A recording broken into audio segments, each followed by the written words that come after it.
I did give in, and I did go to eat pizza last night, and then I watched TV, and then I fell asleep. But I did wake up multiple times thinking about how good the story was in Endwalker and how much I wanted to play today, so we are coming back and we are getting started on this next bit. Then I also logged in and I spent about an hour taking screenshots and taking pictures with my new boyfriends.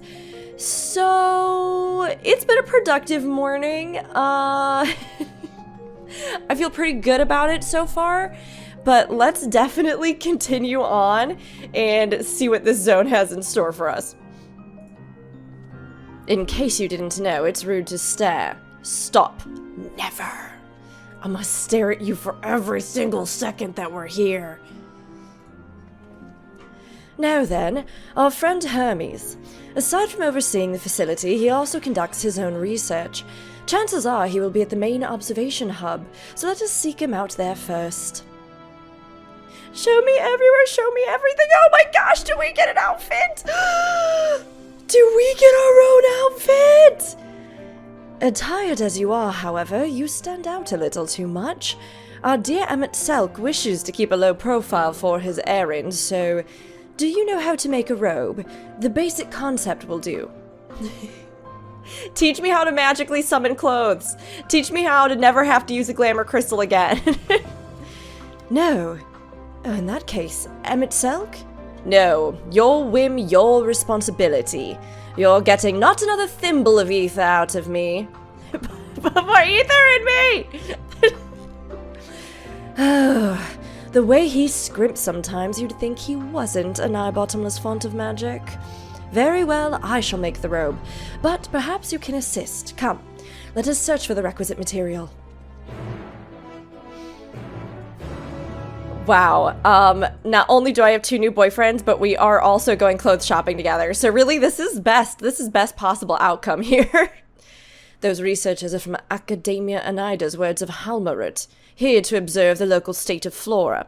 I wish they would give equal attention to the ambient environment, specifically how much noise they are adding to it with their little debate. These 2, I'm guessing. Oh, just look at everybody. Right now we're experiencing fog in here, but when I was in here earlier as well, some of the different weather effects in this area, I mean, just the it's permanent golden hour. Permanent golden hour, sun setting, it's just so gorgeous. Right now it's a little bit obscured, but it's just a feast for the eyes. And because I'm this kind of person, we're gonna go around the back and see if there's anyone back here to talk to.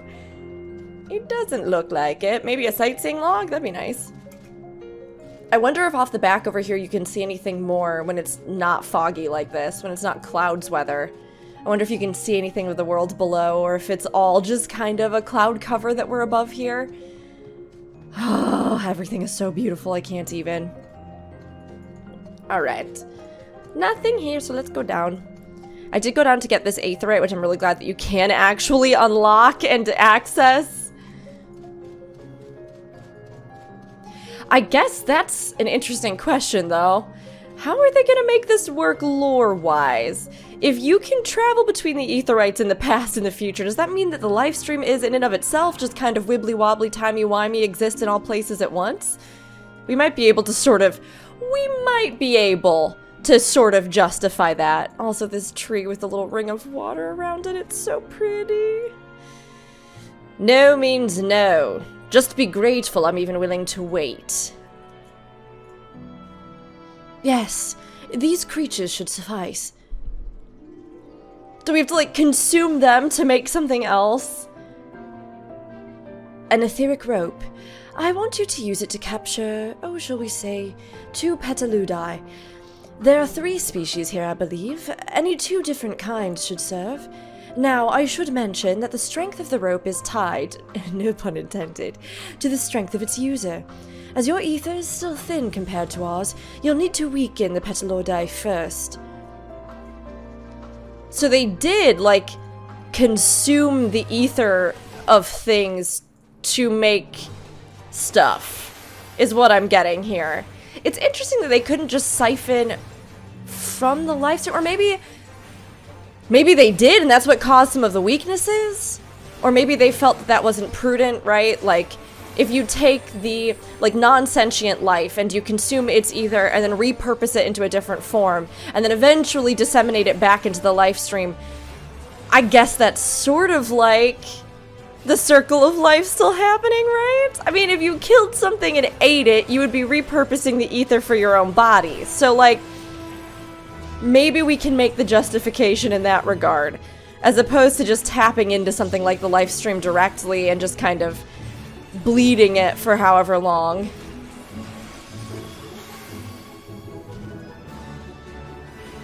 I was noticing this friend and I want to give him a little heal.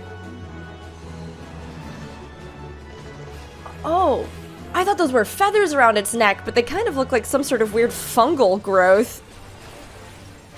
These snake creatures have fungal growths.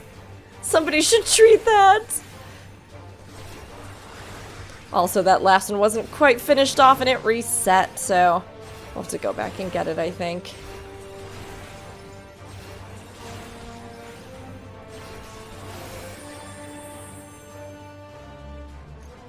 Unless we're supposed to be using some kind of item on them. But I don't think so. I think we just have to kill these. And then Hythlodeus is going to tell us what to do with them. And we got our second charge of Divine Benny. Yeah. You know, White Mage didn't have any things added in that I think are absolutely revolutionary, maybe until Capstone, but it still feels really solid. Maybe I am just supposed to weaken them and then... well, we'll see. We'll see what happens.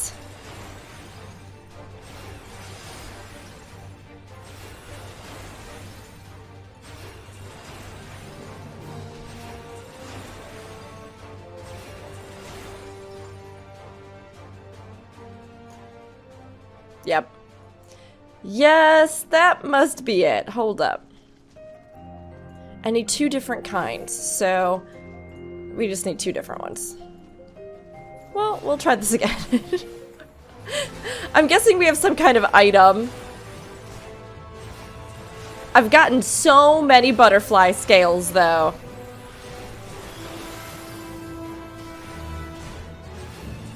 Is that weak enough? Etheric rope. It would be nice if some of these actually had a, you know, like the item itself popped up like how it does in other parts, where it'll be like, oh, they got low enough, and then they go into some kind of like dormant state, and then it says use your item or whatever. Otherwise, sometimes it can be a little unintuitive. You're like, I guess I need to go look for the thing that might be in my inventory somewhere.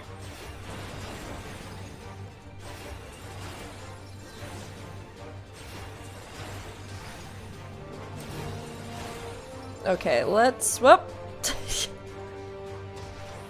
Oh my gosh. If I use... we'll try now. I was gonna say, if I use Holy on it, it might just die, so I can't use Holy.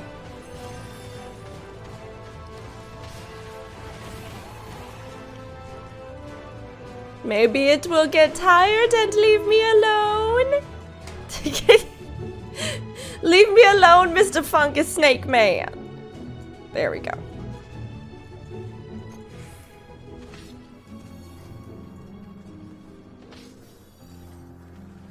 You've caught the Petaludi. Come, come, let us see. There you go. Yes, these fine fellows will do nicely. And now for a spot of reversion. Reversion? Reverting to more of like a base etheric form? There, it's ready. It's nothing fancy, but then we're not trying to stand out. Try it on for size. It's totally the robes! I've seen a few people in these just here or there, and I was like, oh yeah, it makes sense that they would just put in a cosmetic like this, you know? But I can't help but wonder if these robes are the thing that everybody keeps saying, like, don't wear this, it's a huge spoiler, or if it's something else, like some other item we get later on. I mean, I guess this is a spoiler, but it also feels like sometimes they just put in those little cosmetic nods, you know what I mean? So seeing it around, I wasn't just like, You know, I wasn't like, oh wow, everything's ruined forever now. You turn living beings into clothing just like that. I mean, don't we do the same? Leather was once living beings. Plants, you use, you know, fiber and stuff from plants, which does take, I guess you could say, the life force or product of the plant, although it depends on, again, what kind of plants you're using or harvesting, right?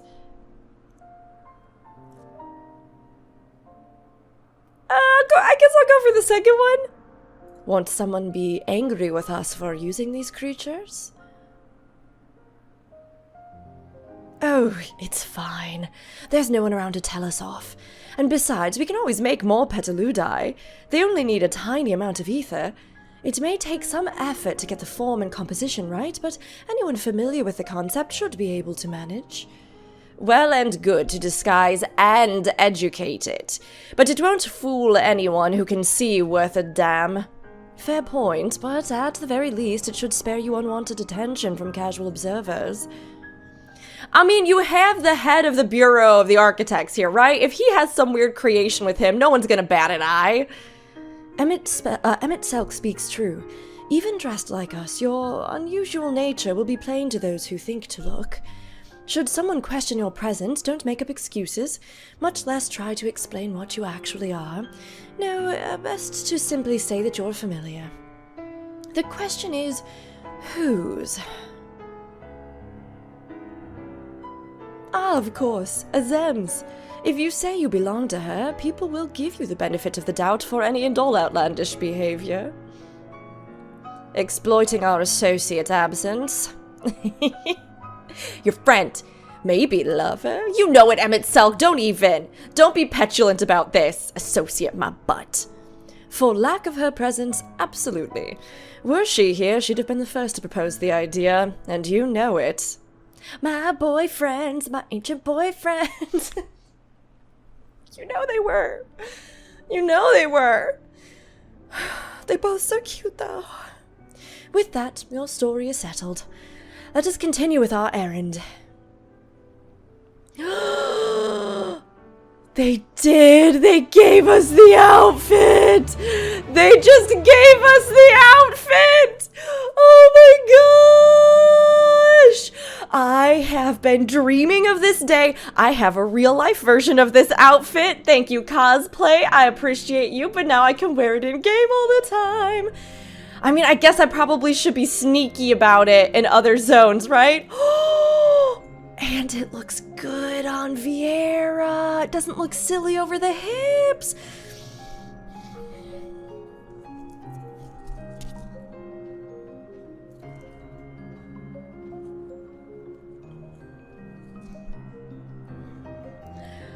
Oh, family, I'm in heaven. Fam, I'm in heaven right now.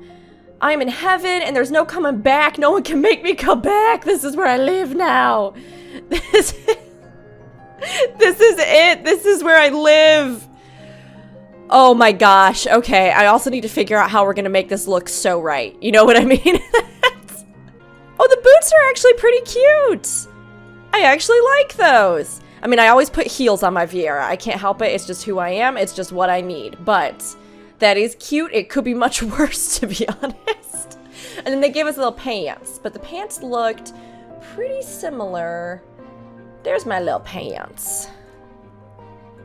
Okay. They were like little mini skirts underneath. So, this is the lore that I needed. What kind of underpants? What kind of undergarments did the ancients wear? And now I know. They wore skirts. Yeah, this is it. This is the look. Nailed it. Now, let me see what I actually had and what I put on and what we're gonna do with it.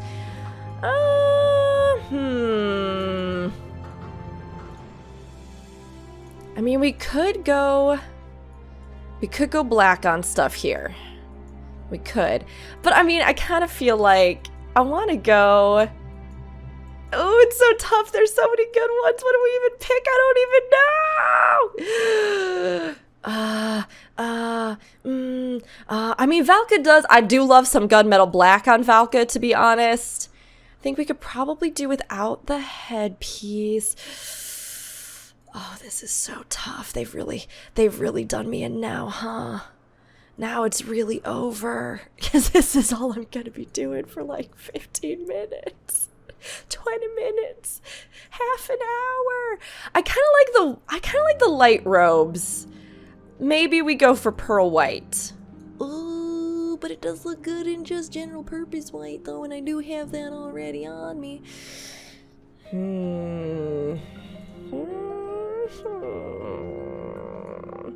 The real question is, what color do we think Azem would be rocking? Azem was the sun, so gold. But gold does seem maybe a little flamboyant.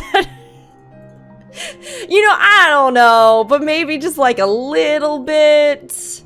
It seems a little out there. Not that Azem couldn't be, for all we know. I mean, everybody does talk about how they're a little bit eccentric, right? I love that this is fully dyeable, though, so you really can pick a color. That is awesome. I do like the red. That's pretty.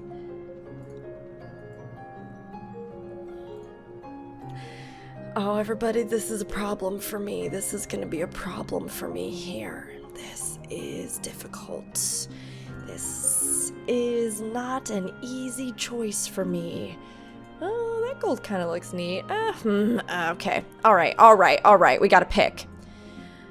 I'm going to say we try the white for right now because it feels like it's easy and I've got it and it's not a hassle to deal with it, right? We'll go pure white for right now. And then we're gonna actually recast the glam. Good thing that I bought a huge stack of glamour crystals from the Grand Company in preparation for today. In preparation for right here, right now. Now let's see. I do actually think that the Eden necklace did look pretty nice, but what else do we have and what might look good? I mean, that one's pretty good. I actually do like that it's sort of... It kind of feels like it ties in, but I don't think I have a dyeable... No, I don't have the dyeable version of that. Welcome to Glam Time. The new real endgame. Crystarium choker. Pretty simple, nice. Again, don't have the dyeable on that. I do think this one looked nice, the Eden Grace.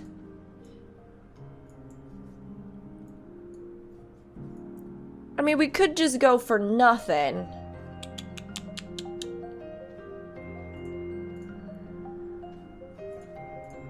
That's the Omega Choker. Which is honestly also pretty cool. Oh, and it has a little thing in the back. That's kind of neat. Sorry, everybody. Cynthia, you're gonna have a big whole section here you're gonna probably need to cut. I mean, I'll leave it to your discretion. It's your choice on this. That one's very purple.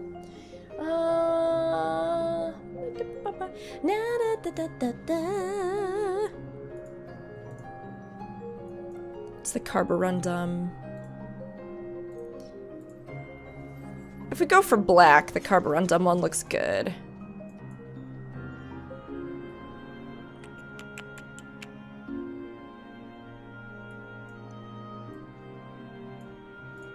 We'll go Eden Grace. Okay. I think I've got it sorted. Let's... Dispel. Why not? We'll put a sweet necklace on.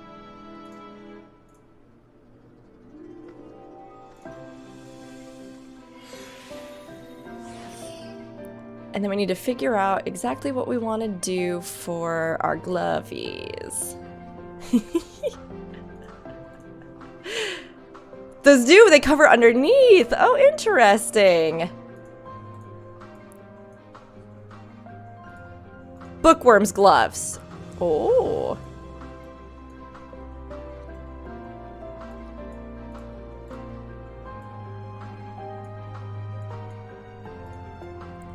Well, I think we might keep with our claws. Because again, I like Veer that have claws. I can't help it. It's just who I am. I think we'll probably be okay. It has gray on currently.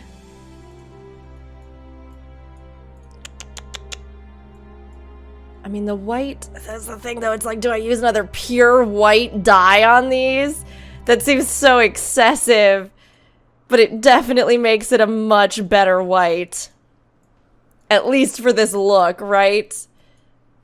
Okay, alright. I think we'll have to actually use it through because I don't think I had them in my inventory. Oh, you know, we could try on maybe these if we remove the glamour. What are those? Nope. Nope. Nope. Don't look good. How about the Omega gloves? Oh, they clip through. Otherwise, they would have been real good. Okay.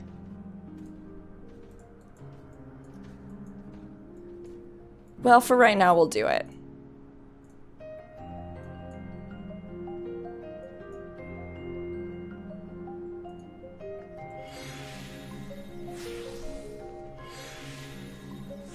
Okay, here we are! Oh, this is so good! I'm so excited! Okay, alright. Glam accomplished. Quests ready. Let's do it. Only took me way longer than it should have, but let's not lie, we all know that we did. As dubious as it is, passing you off as a Zem's familiar is probably the best approach. Should she take offense that others so readily believe her recklessness is to blame, she is welcome to mend her ways. Should she take offense that others so readily believe her recklessness is to blame, she is welcome to mend her ways. It's a kind of enigmatic statement. I was trying to sort of parse it for a second there.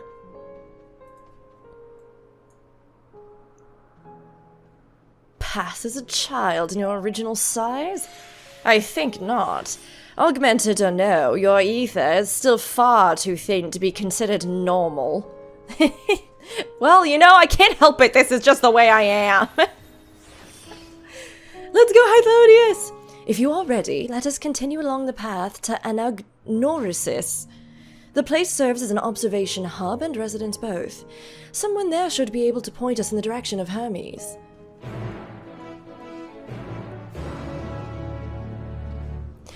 I love this, being in costume, doing our stuff. There have been a lot of good costume changes this expansion, and I do also appreciate that. I was looking to see if there were any other NPCs around, but I don't really see any. Just some monsters, so let's run through. Thankfully, the fog has cleared. Got unicorns out here. It's like the white mage, the special white mage mount.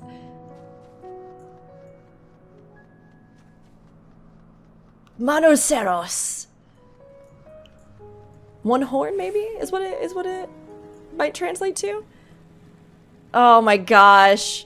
It's just everything I hoped for and more, honestly. I was wondering what she was examining, but it seems to be the bush itself. Let's see if this observer knows Hermes' whereabouts.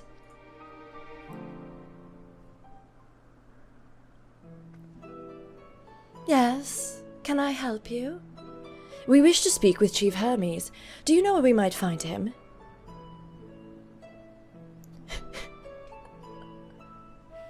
Well now, by your mask, I assume you are one of the 14. I wasn't aware there was to be a visitation. So the 14 have red masks, right? But they must have slightly different decorations and elements on them. Between you and us, it's something of a surprise. Your discretion in the matter would be appreciated. I see. My lips are sealed.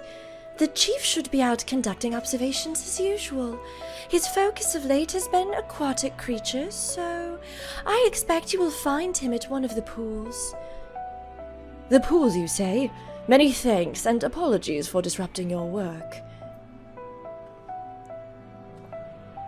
I say, Hythodius, while I've never met Hermes, you know him well, do you not? That being the case, couldn't you simply find him by his ether? Aye, that I could. He's like, so why don't you? As you know, Emet-Selk and I can discern the color of souls. By the same token, we can also see ether quite keenly, and from great distances. Maybe that's why their eyes are like extra shiny. Granted, we can't really tell with everybody else, just some other people, because they don't necessarily look like, you know, their masks cover it, or it's a little bit more difficult to tell, but I wonder if you can tell with these two that they do have that heightened perception because their eyes like literally seem to almost glow with additional ether. With this skill, I could readily locate Hermes, but I felt that it would be a waste of an opportunity. We're here to perform an assessment, after all. By searching the ordinary way, we'd stand to gain insight into Elpis and the man in charge of it. This is as much for your own enjoyment, like it is not, but point taken. If you're going to accompany us, make yourself useful, and help us look for Hermes. According to his profile, he has short, dark hair. So you know, it's because we're in Elpis that we don't have our cowls up. A special exemption due to the need to be aware of dangerous creatures. Elsewhere, we do not exhibit our individuality. It's unseemly. This is all common sense, but I would not assume you possess any. This is really also really cool. This is something that I hope eventually to do another video on, and maybe even with more Endwalker stuff in it, because I already had some scripting done. So, a lot of Ancient Amarant is inspired by Thomas More's book, Utopia, or like novel Utopia. And it's sort of like, people don't totally know if it really was maybe an actual posit of how a perfect world could be theorized, or if it was more of a farcical kind of thing, because it does have this like really strong sense of tongue-in-cheek humor to it, and or satire in places, and yet there are certain things that also seem as though they could be possible ideals or foundations for what, you know, Moore might have considered to be something like a utopia or a perfect world. And in Moore's day, it was very common that at that time in British society, clothes very, very heavily created demarcations between different classes of people and divides between people, right? You weren't really allowed to dress above your station. There were strict, you know, sort of guidelines and common sense beliefs about, like, you know, this is what you would or wouldn't wear at your sort of class and place and role in society. And so for him, he theorized that a perfect society in this utopia that he, you know, sort of posited, from which Hythlodius's name is actually drawn from, and many of the actual locations and things in Amarat, he theorized that they would wear very similar garments. So people would all wear, if they weren't like literally in identical clothes and they were just going about their daily works, they would wear again things that were very simple, things that were very similar, because he believed that in a utopia, in contrast to his own society, nobody would be differentiated based on their appearance or judged because of their appearance. They would be judged by like their mind or their insights alone, and not like separated from one another because of the ranking of their clothes. So within the society of the ancients, you see that too. And this idea of like when they do or don't wear their masks or their cowls, I love that. That's such a cool thing. That's such a, again, it's just a really unique idea, and I really love it. And I love seeing it kind of used in a fantasy setting like this. It's a rare treat indeed to be able to search for someone by their appearance. And I thank you for humoring me. Come, let's find our man. If they have those down because they're considered dangerous, I mean, that's kind of what he seemed to imply, that they are considered dangerous by their nature. I might also, while we're here, sorry, hey everybody, it's me again. I can't apply glamour plates here. Can I hide this necklace? I don't think I have my Emperor's new one on here. I was maybe gonna get rid of the necklace. Well, unless they put us in an instance or something, I'm gonna just take it off, right? I did find it a little bit distracting in the cutscenes compared to everybody else. We could also... I know I just chose to dye these, but whatever. We've got plenty of money. We can put something a little bit simpler on as well. I don't think this should show through, but let's see. I don't think this will show through, but let's make sure. And then we can dye.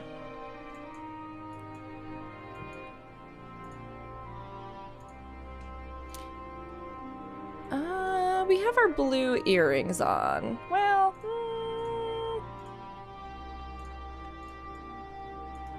let's go away. This is very important business right now that we're attending to. My immersion has to be so on point while we do this. It's crucial. Do you have anything to say? Do you have text that's gonna pop up? No, okay. I want to hear everything. I want to know everything. I want to do everything. I want to see everything. Look at the little friends in the fountain. They're so happy. Okay, I got scared I was gonna have to attack them. Look at them. I love it. Isn't there a little version, like a little minion version of that one on the side that comes from one of the... Is it one of the Aniter dungeons? Or is it something else? I don't know.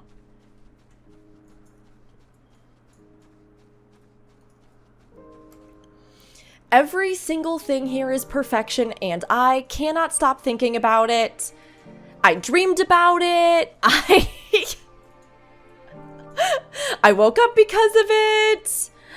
Oh, this whole little complex here too. It's just like, oh, it's so idyllic. Spriggans! There's never a dull moment with the Orii. Their fondness of minerals makes them highly unique, and I dare say they will be no less popular. Did they make them? The Orii is what they're actually called. Oh, they are so cute. Good job, you made a good thing. We love that thing. Observing voracious predators and the like is an incredibly dangerous occupation, which is precisely why I keep my distance and leave the rest to you familiars.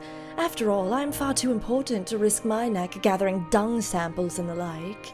All right, Paramonos, it's all right. You're a little too big for your robes. For a familiar, you appear quite inquisitive. Perhaps you were created to learn. Well, if there is anything you wish to know, I would be glad to explain. Well then tell me! Give me 50 dialogue options! It's the Kelpie! Oh my gosh. Oh my gosh! What I want to know is... Oh wait, hold on. Its temperament appears to be somewhat more stable. I say we let it loose for a bit and see how it behaves.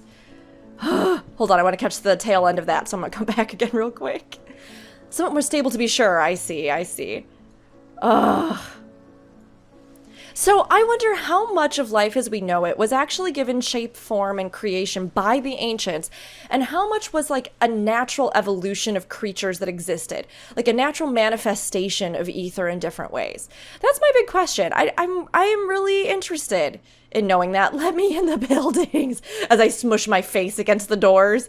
Like, please, again, tell me everything. Let me know everything. I can go in here. Oh, give me the rugs, give me the tables, give me the chairs, give me the bookcases, give me this box. Oh, it's pretty sparse in here, but I'm still delighted.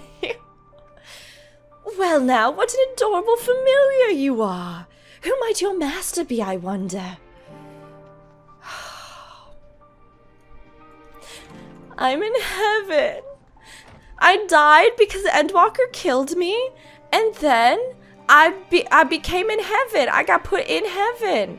Don't ask me why, but my latest creation won't need anything but bicolored gemstones. I'm going to need to get my hands on more of them, and fast. Well, I will buy every single reward from this zone. You know I will. Whoop. This would make a fine location for the rearing of aquatic creatures. Can we ever get back to something like this in our world? Can we get back to something like this? Can we reawaken everybody's memories and truly not forget that they once lived? Oh, can I go in here because you went in? No! Look at the sky. It's just so crisp and beautiful and blue and the stars and... Oh. Everybody, it is... Look, I'm gonna be anything but graceful in this area. The little baby axolotls. That's him!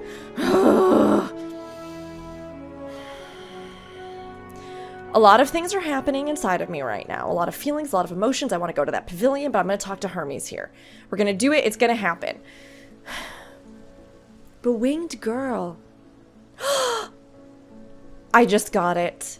I just got it. Maybe. Maybe. Okay, so there are 2 specific references. Hi everybody, welcome to Rook's Lore Nerd Talk. This is stuff that I all researched actually ahead of time for part 2 of my Secrets of Charlene video, diving into the different things that they did with their sort of symbolism, possible inspiration sources, all that kind of stuff, which you can find on YouTube as well.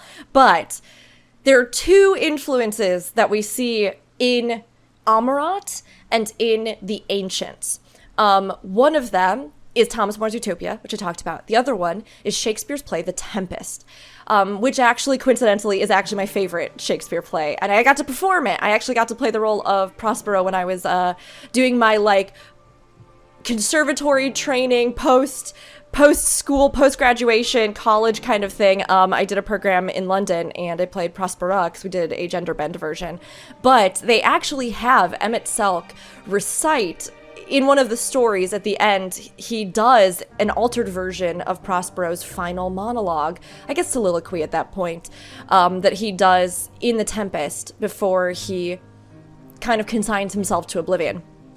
But there are also references in the actual zone of Amarat that refer to The Tempest, like Caliban's Gorge and other places and locations like that.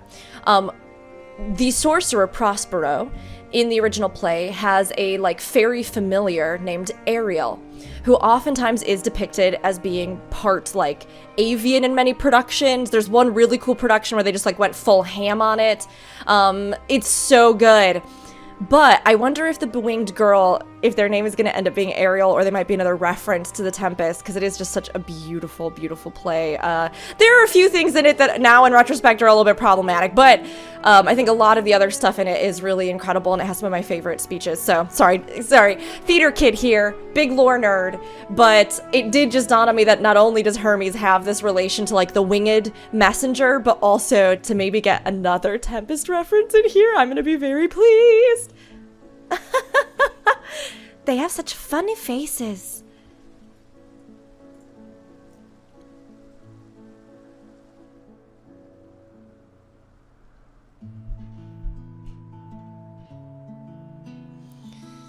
Don't make me love him. Don't do it.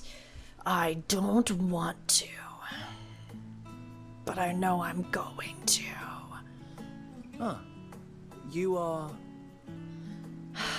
And his voice actor's gonna sound all cute and innocent now. I do also like that they seem to have used a mix of different like facial influences from all of the different races that we see in Eorzea. I've seen some that look a little bit more like Elizin, some that look more like Hyur, some that look more like Rugadin. He looks a little more Elizin, you know?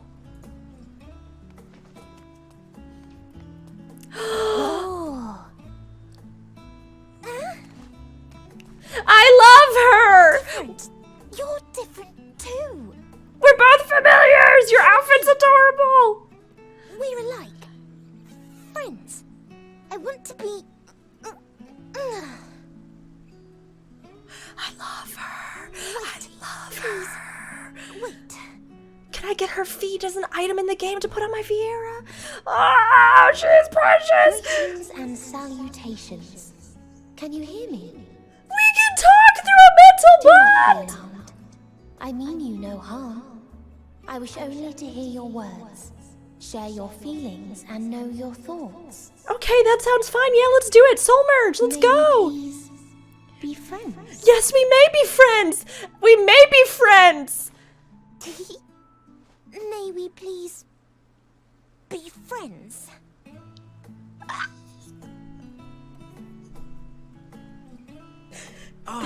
They came for me with this expansion. They came for me with this expansion. They gonna put all kinds of things in here. They gonna put old world, real life references to ancient civilizations. They gonna put ancients. They gonna put Emmett Stinky Selk. They gonna put Hythlodius, a good boy. They gonna put everybody in here. They gonna give me a little winged messenger whose name, please, so help me, if this sweet, beautiful bird child is not named Ariel. I mean, it doesn't have to be named Ariel, but also... I mean, you all know me too. I love birds. This is it. It's over for me. I can't keep going. I can't keep going. I'm gonna keep going. Hythlodaeus. It's been a while.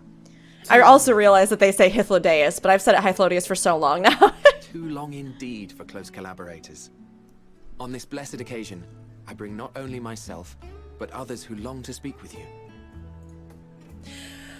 Oh, look at everybody. No wonder they fought so hard for their world. It was just sublime. It was just perfect. I mean, it probably wasn't perfect, but it seems pretty perfect to me. Selk at your service.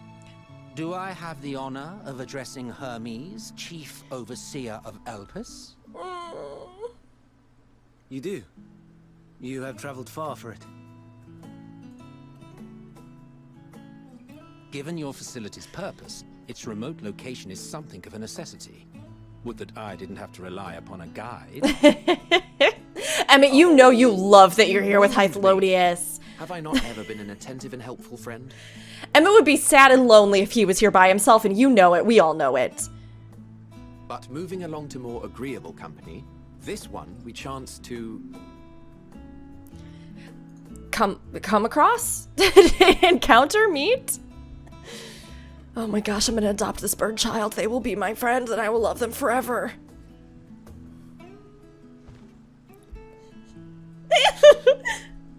Well, you certainly have her attention. I love the little, like, inquisitive bird head tilts.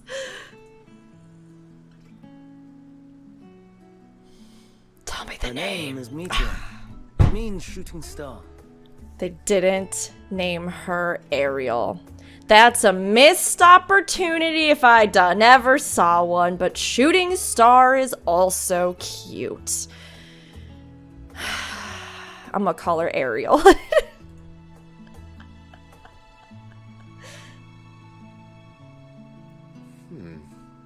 If I may make an observation, her ether is terribly thin. I fear she might dissipate at any moment. Oh, is she made out of celestial? Celestial Nor do I ether? believe you've made a submission to the Bureau. I would remember such a concept if you had. So it might be hard to perceive what she's actually made out of? I haven't, as you say. I judged it too early. She's a pet project of mine, still undergoing preliminary testing. But she very cute, though. But rest assured that I will attend in person ere long. Very well. Being an authority on flying life forms, I appreciate that you are exacting in your work. Wait. Is that Hythlodius saying that he actually loves flying life forms and has made a lot of them? Or maybe because he's saying, like, you are an authority in flying life forms and I appreciate that you are exacting in the work that you do with them. To your submission. Makes sense. That makes sense. If we have finished with the perfunctory chit-chat, I would discuss official matters. By my coming, I trust you already anticipate the subject. We also, I wonder when in the timeline this falls, too. Is this, like, at the start of everything that was happening with the final days, or... Please wait to the main building yonder. Or something else, maybe? Or, like, a different time, maybe long before I that? shall join you as soon as I've returned these creatures to their homes. You used to be sweet. What's wrong, Hermes? An amystoma is missing. Oh, no! Go find a baby!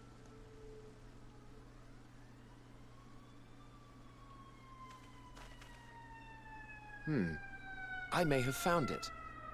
A creature with the self-same ether as those there, nestled in the boughs of a tree outside the grounds. We can go get it, I'm guessing. I also like how they've put this slightly dreamy filter over a lot of stuff to kind of give it this, I don't know, otherworldly sense. They can climb with their sorry excuses for limbs. Look at its cute little face and you tell it that it's a sorry Passion has been excuse. to imbue aquatic creatures with the power of flight, ever since the words of Metron created a sky-swimming fish. That's okay. That's very clever because there are many fish-like entities, you know, in like the Ruby Sea and things like that, that literally just fly above the ground. And I always went, okay, like I get that they're trying to get the aquatic theme, but it does feel a little bit silly that there would be all of these flying, like just fish on the land or creatures on the land. But they even put an explanation for that into this expansion. The amystomas too can fly, if only slightly, and they could conceivably climb a tree. Whether they can come down safely, however, to go save his little baby. I'll help.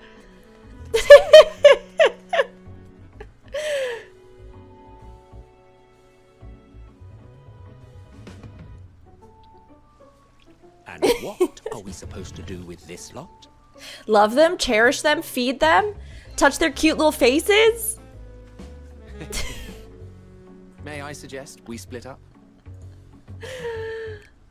If you would be so good as to assist Hermes, Emmett Selk and I shall keep an eye on these adorable creations in the meantime.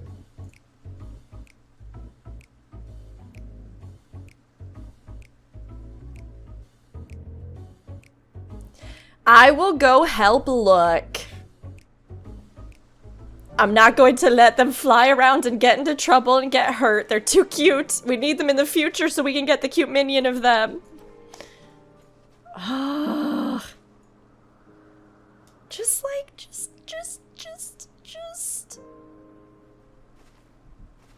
Isn't this idyllic?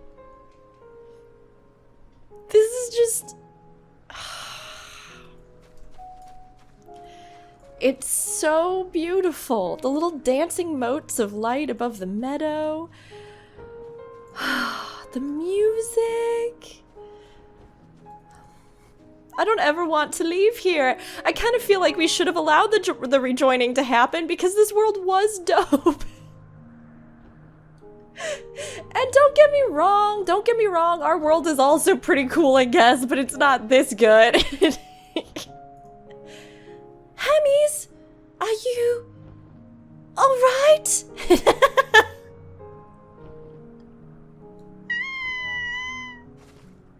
Yeah, he seems fine. That seems fine. It seems Hermes and Meteion have found their quarry, a creature known in this age as an ambystoma. Yet though it had been safely extricated from the tree, Hermes appears to have found himself in quite the predicament. The ambystoma! Hermes saw it high up the tree. He climbed up to get it, but it jumped on him and he slipped. Do you need a hand? No, I'm fine. If a little embarrassed. Now, for your own safety, please stand back. Oh, no. Oh.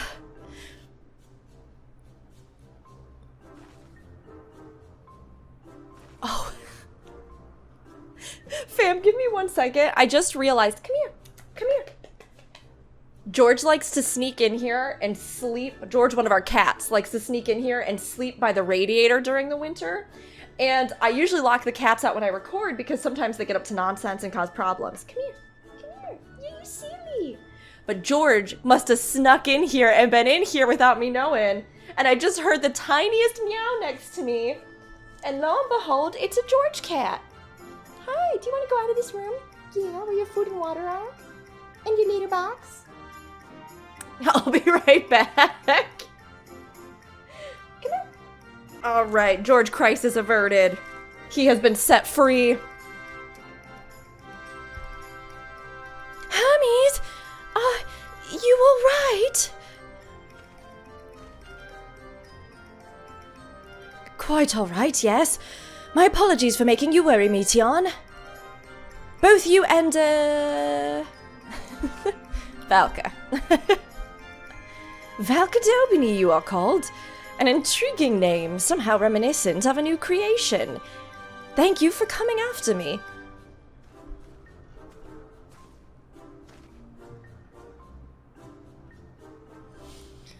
Don't you be nice to him. Don't you be nice to this cute little salamander, because then I'll love you more.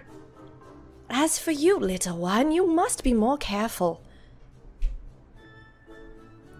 They knew that the way to my heart was to make him be nice to animals. You may be able to fly, but it doesn't mean you cannot fall and hurt yourself. Oh no! I had forgotten about its fellows! No! He's a disaster zookeeper! That is the ultimate way to make me like Fanny Pack! Oh, truly! What a relief. I must thank Selk and Hythodius when I return to them. But first, with the distractions out of the way... As Chief Overseer of Elpis, permit me to welcome you to our facility. I hope you will enjoy your time here.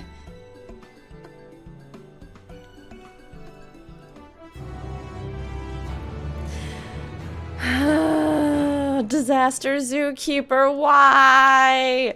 I didn't want to like you, but here we are. I'm glad they're safe. Hermes and the Ambystoma. The Ambystoma stares at you unflinchingly, as if regarding something novel. Regarding it in turn, you notice that it appears to be floating, if ever slightly. Well, we mustn't keep the others waiting. Let us return to Anagnorisis. There's a lot of words here. There's a lot of words here with a lot of different sounds in them that I gotta put together while doing bad fantasy British accents. Okay. Oh, don't attack me. I don't want to hurt a single feather on your beautiful Bird of Elpis head. I think they're called Bird of Paradises in other places, right?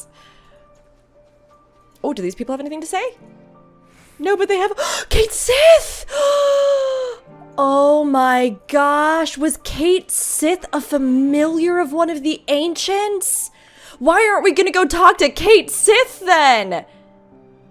Or maybe a form?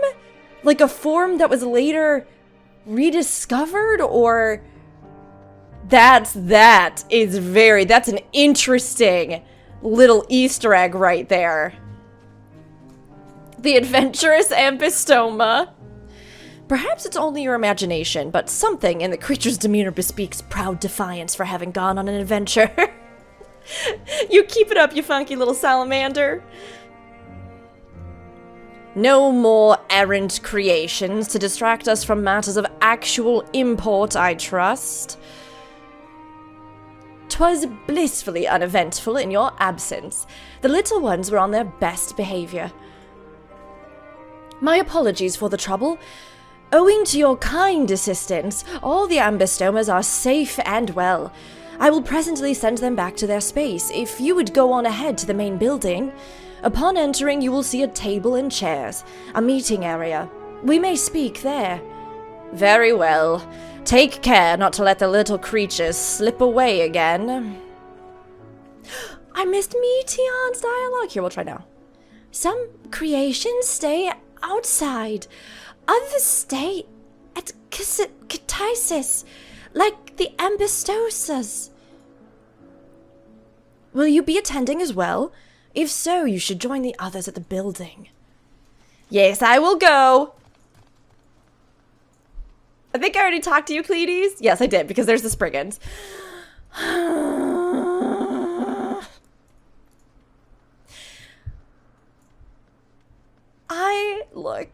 I'm very, very glad that they did give us this. That we do get to go back to the past. But it also makes me even sadder that, like, that's all it is. This is just a window into the past. This isn't, you know, it's like... I really hope that whatever resolution we come to, there's some way... Not to bring back this civilization, but... some way to truly honor what we promised Selk, to remember them in a way that doesn't let everything they ever accomplished or did, or the fact that we carry a piece of them with us, like a way that truly honors their legacy and grows from it, because we don't remember anything of this. We don't remember anything of the developments, the evolution that they caused, the everything that happened, right? It's been so separated because of all the events that have happened and the many calamities, and only a handful of us now even have any idea that this occurred. I just really, really hope that there's another way, you know? There's another way to bring this back in some actual way, in some actual form, without destroying life as we know it. My role here I specialize in the observation of flora. Some of the larger species, such as trees and so forth, continue to grow over the course of many centuries, which requires a great deal of patience on my part. Thankfully, I'm quite content to spend my days in these idyllic surroundings. Me too! I want to stay here forever and I don't want to leave. Memnon. And what have we here? Me! It's just me! I'm a familiar. Hey, we can unlock Gemstone Trader now. I've decided to open a shop to keep my little creation fed. My wondrous wares can be yours for the right amount of color gemstones. Great. Perfect. I'm going to need everything that you have. When you actually get your good stuff unlocked and I get to the higher tiers of what you might have as rewards here. Hopefully some ancients furnishing items. Hopefully some other stuff. Okay, show me, show me, show me, show me. More tables, the sort of geometric designs. Let me go into every room, I beg of you. Go up the stairs. That Art Deco influence is so real. And it is such a great aesthetic. Especially as a choice that kind of combines, again, like, Art Deco is sort of this modernized hybrid of elements of the natural world and natural forms, and then combining it with architecture and, decorative elements. Perfect choice. While Emmett Selk has been accommodating thus far, he is the one who has business with Hermes. If you wish to attend, you will have to ask his permission. Please, please, Emmett Selk, let me come with you. Please let me never leave your side again. I really do not want to have had to kill you in the future. I would have done anything not to. This appears to be the place. And here is where we part ways. No. You're married to me, I decided, so you can't leave. You're both married to me. We will be discussing highly sensitive affairs. Only a select few may be privy to such knowledge, and that does not include someone who cannot or will not divulge their origins. How do we convince him? Let me have some way to convince him. What? Will I have to remove you by force? Ooh, I mean, only if you want to, Emmett Selk.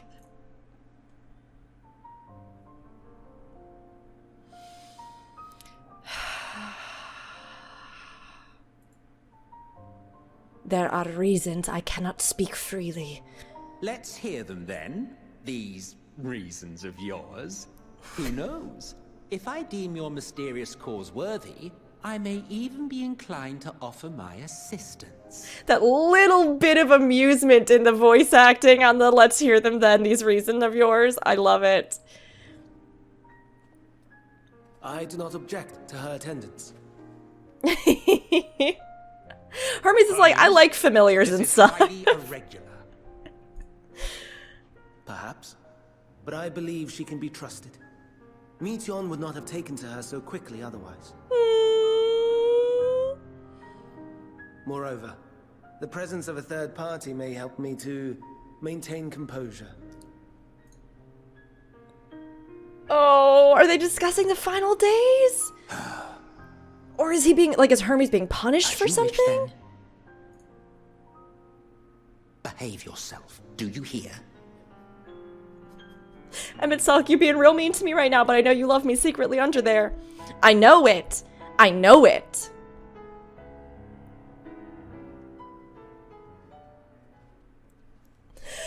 I literally, my brain is still putting two and two together that this is, like, actually these scenes are playing and they are really happening. It's finally happened, then. And we are here in the time of the ancients and we're all dressed like ancients because they are ancients, and I'm here and I was an ancient, and... Oh my gosh, everybody. This day has really come. Endwalker's really out. They really did do this. Aye. Van Daniels declared his intention to step down and named you as his preferred successor. Ah, this makes sense. This makes sense. Of course, they're calling him Hermes. He hasn't yet assumed his title. It all makes sense. In recognition of your knowledge and your works, the convocation is giving the recommendation due consideration. As one who does not know you personally, I am to use my impartial eye to take your measure. It's a job interview then. We're sitting in on an awkward job interview. To ascertain your disposition towards the invitation.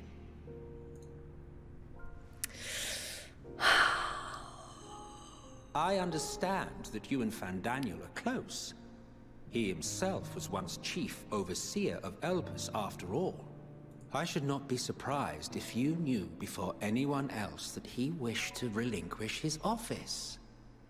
What would be really wild, I don't think this will be a thing, but it would be really wild if Emperor Zand had had like a fragment of the soul of the previous like person of Elpis, and that's partially why Fanny Pack was so like, I guess, devoted to him, or at least, you know, seemed to serve his cause so diligently, and seemed so maybe bereft by, or brought him back, you know, or seemed bereft by that.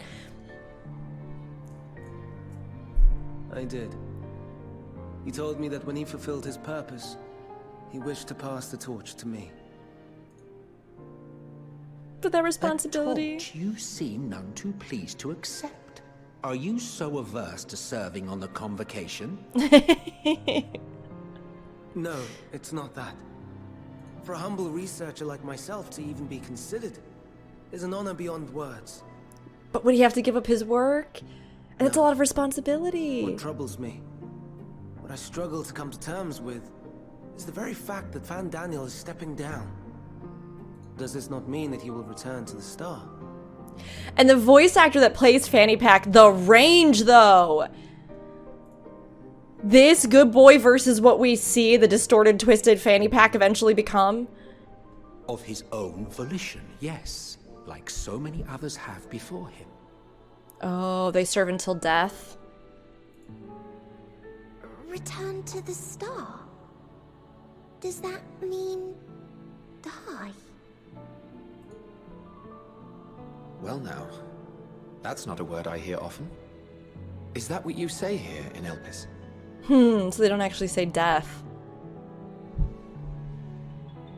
Mankind is the life of Aetheris. Each of us, a drop of blood flowing through its veins, bearing sustenance.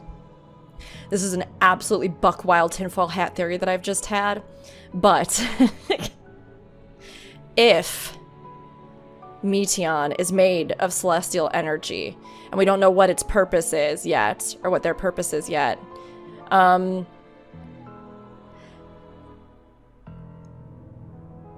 they get worried about death, could it be that, like, they are in the celestial weave and that they are causing the kind of stuff to, like, causing these areas of stillness in some sort of weird misguided attempt to try and, like, keep souls themselves forever? I don't know. This is a very, like, half-formed thought.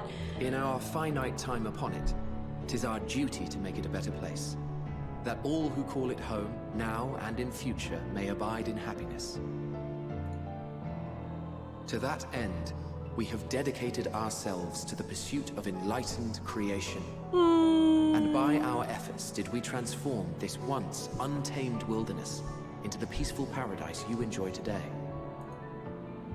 To return to the star whence we came is a privilege afforded to we who have so loved and nurtured it. It's so beautiful. A choice embraced by those who have lived their lives to the fullest, in service to our world. And when they depart upon this journey, it is beautiful, always. The 14 are no exception. 'Tis believed no occasion is more felicitous than the fulfillment of one's duty. So were they immortal, but they could choose when they wished to return to the star? Our office becomes our lives, and to retire is to return, or so the majority of us hold. Some few have elected to eschew custom.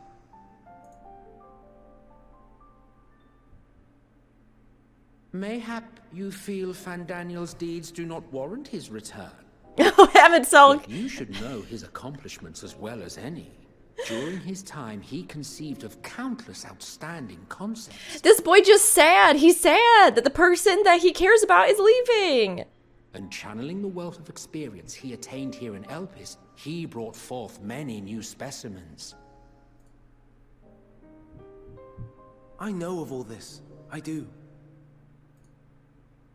It's just, I cannot fathom why someone so great and wise, who could still do so much good, would want to end it all. And you can see the little seeds here, you know? Of later on, how he would feel. And he himself later would just want to obliterate everything, you know? Oh no. I've made her upset. Forgive me. I know I requested your presence. Might I trouble you to take Meteion outside? A change of scenery would do her good. This little bird girl just seems like way too... Like, she's got a whole design, you know what I mean? She just seems like way too prominent, way too elaborate to just be some passing character. I feel like there has to be something more with her, especially knowing that this Hermes / Fandaniel was the one that would make such big discoveries into stuff like the celestial nature of ether. I'm sorry, Valka. I didn't want... I didn't mean... A walk? Perhaps we can go for a walk. Let's go for a walk, baby. Let's do it. Hermes gets sad when he thinks about death. When others are sad, I'm sad too. That's how I am. How he made me. Oh, yeah, she must be in tune with, like, the other stuff. Or maybe she is made to embody or respond to, Akasha? Is that what they said? Akasha? But don't worry, I'm fine now. So, why did you come here? You want to learn about Elpis and Hermes. Oh, teach you. I can teach you. We could take turns. I tell you something, then you tell me something. I am not gonna be mean to this beautiful little baby. Sounds like fun. It will be. Where to start? Yes, let's talk to Memnon. He should be near the Aetherite. I'm not good at explaining, but Memnon is, so I'll have him explain instead. Okay, alright, let's go. You and me, Meteion. We go in. Meteion, who's secretly Ariel, and I know it in my heart. And I know it in my heart, and I will not be dissuaded. A friend!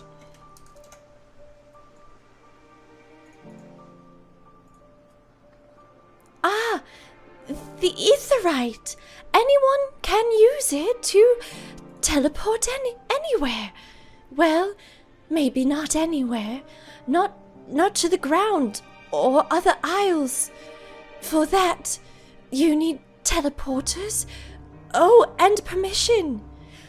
Maybe these Aetherites are attuned to different types of the life stream? Like, so the earthen teleporters would be attuned to the, like, earth aspected life streams and so on and so forth? And that's why we had trouble? What does she just have to say normally? Okay, just this. Alright. Hello again, Memnon. And what have we here? Though you look like a person, you have the ears of a beast. I assume you are familiar like Meteion. Is there something you need? This is Valka. Could you teach her about Elpis? Ah, a newly arrived familiar, is she? Very well, I should be glad to introduce our fair facility to her. As you know, it is mankind's duty to make the star a better place. As part of this duty, we employ creation magics to bring forth new life. However, we cannot simply release our works into the world, for it would lead to chaos. No, any and all life forms must undergo extensive testing to determine their fitness to exist. Testing, which is conducted here in Elpis. Every candidate is subjected to rigorous study in which we identify their properties, surmise what habitats might be suitable, and speculate as to the effects they may have on the environment and other species. Should it be judged a beneficial addition to the star, it will be allowed to take its place in the world. They really did do this thing with, like, the idea of the demiurge and all this other stuff. I mean, there's a lot of different ways it's been interpreted. I guess you could also say just general myths about, like, gods creating the earth and things like that, right? But it feels so specific to that idea and that concept in ancient Greece. It makes me very happy to see it. The two of you, too, were created with the hope of making the star a better place. So heed your masters well and be good, do you hear? We will, Memnon.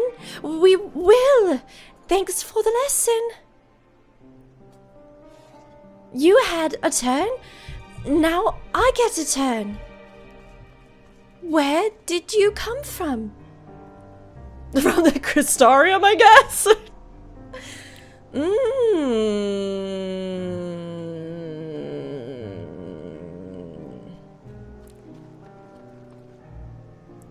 I really want to be truthful with this, friend. I really do. I'm gonna, I think. From a place facing a great threat. There's such a place? I had no idea. But this place is important to you. I can feel it. Oh, my power. I haven't told you about it. A creation. Let's find a creation. One not being watched. Then I'll explain my power. Yes, please tell me about it. Let's find a creation. Let's find it. For a second, I suddenly had a moment, like, what is it, like, oh, it's a map, it's a map, it's a map, it's a map, or like those kinds of little things from Dora the Explorer, like, let's find a creation. A creation. I don't know why, I just did. I just suddenly and intensely had that thought. Also, I'm gonna take these earrings off. I don't need them. They're getting in the way. They're getting in the way of stuff that I want in cutscenes, namely immersion. Do they have any new gear here that I can see? Scarlet Moko, they're re-dyes of the Griffin sets. I mean, that's cool. I do like those sets. I think they're PvP? I think they're PvP. Weapons. Manganese. Oh, that might be different, actually. Is this one that we have in game? I was really hoping that we would get some different like new appearances and new weapons and things. Oh, that is pretty. That looks new to me. I feel like that is. Doesn't that feel like that's new? I'm trying to decide. It's very pretty. I think maybe it kind of looks like there's that one Eastern inspired one that has like, it's a big, circle at the top and it's got this kind of overlay and it's kind of like a big stone.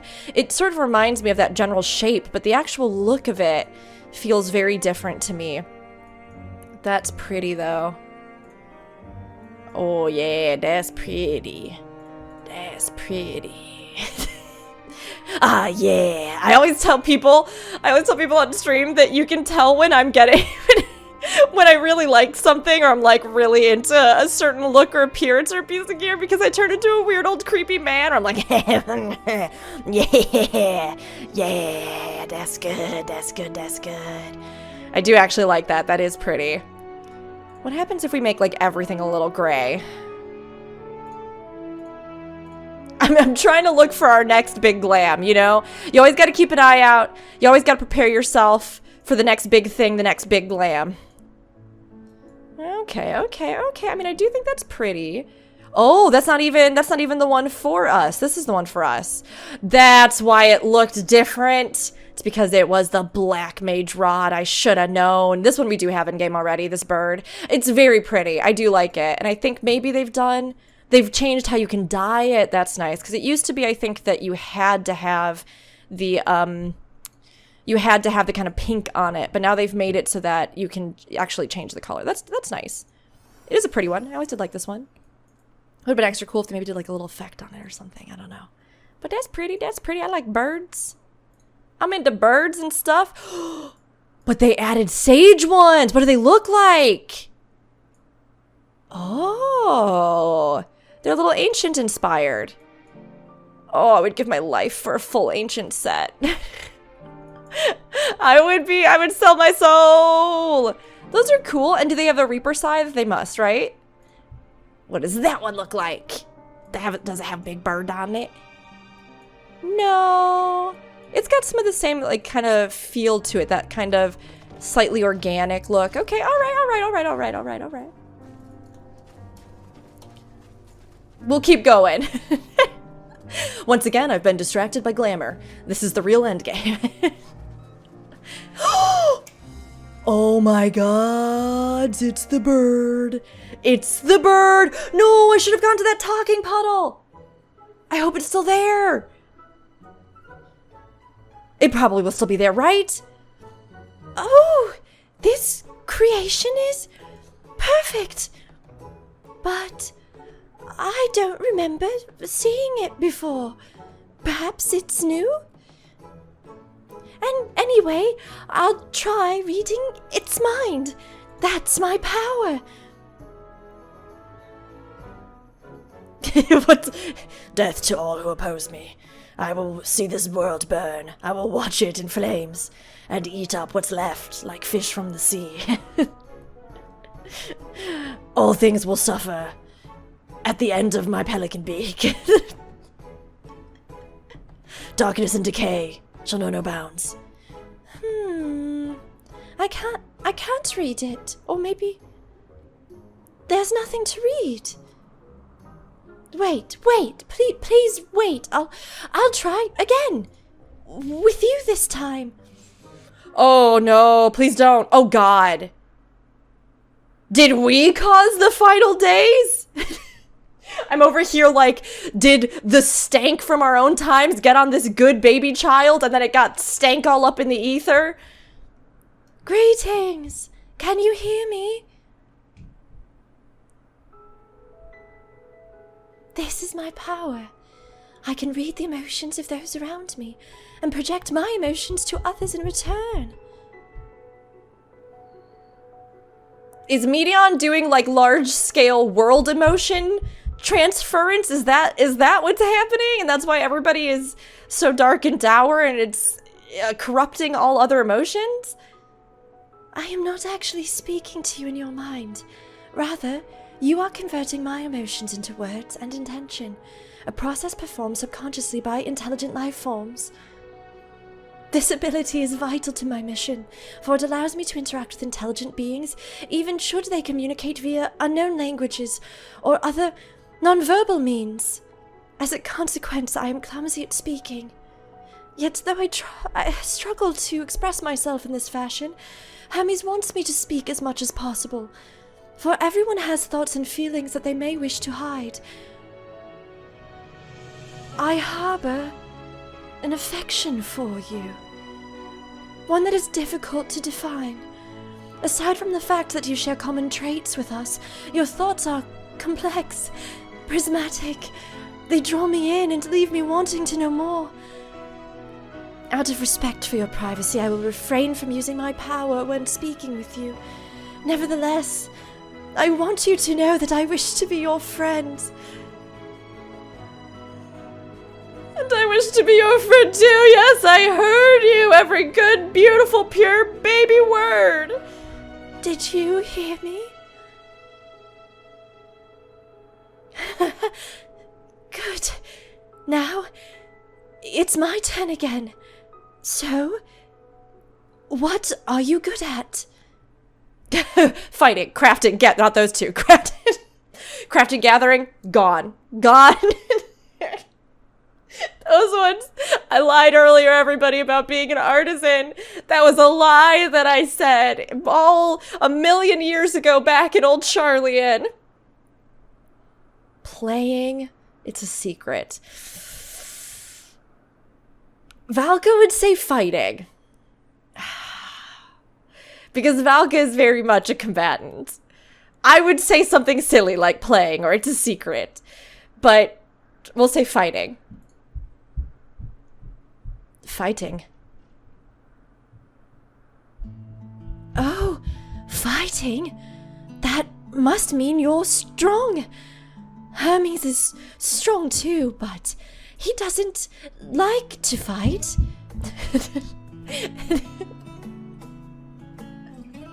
The child upstairs is running around again, so you're gonna hear it probably in the recording. Even when creations fight him.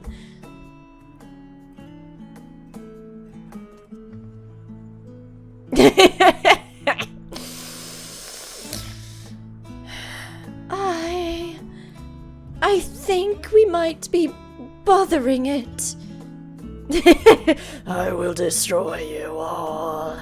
Every last one of you. That's what's really corrupting the celestial ether. It's this thing. It's gonna be the endgame villain all along. It was all Shadowbringers. Was just all one elaborate setup for Shadowbringers. The coming of the end, the apocalypse brought on by the pelican. Let's keep going. We'll go and see Yuantha next. She's usually in a small building, one on the west row.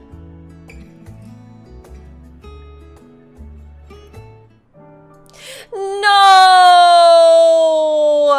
The dialogue circle is gone!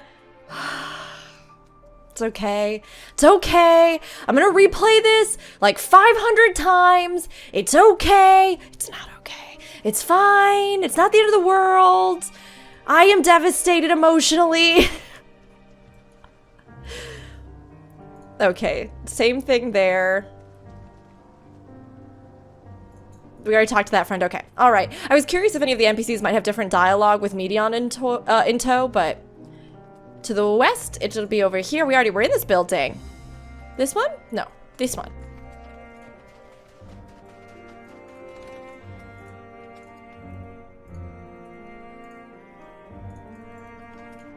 Okay. How are you in this zone and you're not wearing this robe? Well, well, if it isn't Meteion. I see you've brought a friend today. Greetings, Yuantha. An apple. Could you make me an apple? The kind Hermes likes. Covered in syrup. I want to share it with Valka. Oh, candied apple. Hermes is certainly partial to them, but you know you can't eat Meteion. You weren't made to do so. But I like it too. It may seem that way, but it's due to your ability to share others' feelings. You've taken Hermes' likes for your own. In any case, I can't prepare an apple right now, but I'll bring one for Hermes soon, I promise. I'm sorry, Valka. I wanted to show you my favorite thing. Then I could ask about yours, but I failed. You didn't fail. You did everything you could. You tiny baby bird. You did everything. Mama Bird's got you. Don't worry about it. Please let me have a candied apple with this good sweet bird at some point, please. Guess I'm gonna tell her what I like. I like black coffee and sharing meals with friends. Oh god, I had to dive deep into the RP. Valka, not long ago, Valka would have never, ever admitted that she likes sharing meals with friends, but I think she does. I think it's one of her favorite things. Is it one of my favorite things too? Yeah, maybe, but you know, a little bit of ourselves lives in all our characters. Oh, that's what you like? Yes. Yes, I can feel it. Your joy and happiness. And it makes me happy too. Thanks for sharing it with me, Valka. Well, we've walked and talked a lot. Maybe Hermes has finished talking too. Shall we go and see? I love everyone in this game. Maybe even fanny pack soon. I hope Hermes isn't sad anymore. Alright, what's this one called? Clouds again? Oh, it's cloudy again. I'm looking for that beautiful, radiant golden hour that we had. It was so exquisite. I want to see it again with my eyeballs. Oh, I'm still so mad I missed that one talking circle. That's alright. Ah, excellent timing. 'Twas a refreshing constitutional, I hope. What, back already? Oh, pity. A bit longer, and we might have snuck away without you.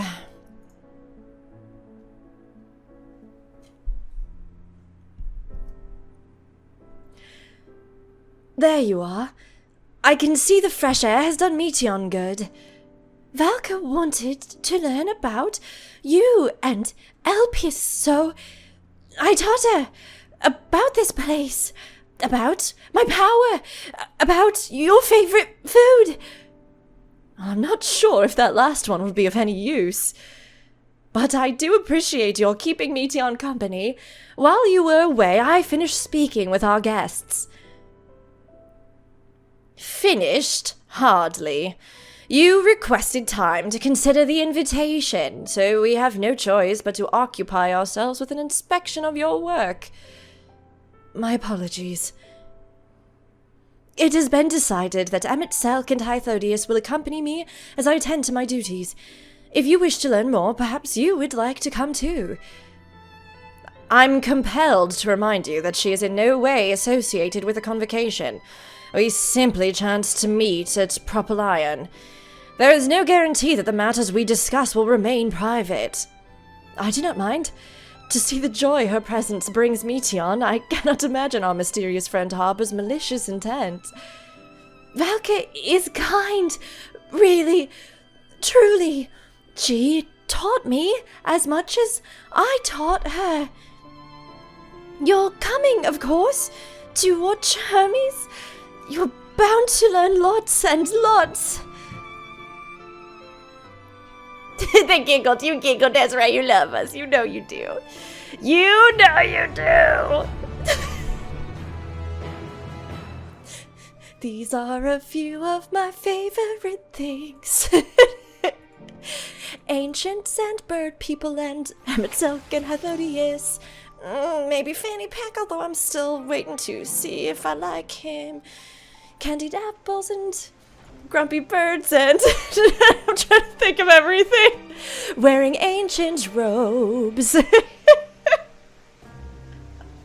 I hope we never have to go home. Okay, I'm done now. I'm a musical theater kid. Sorry, it's happening.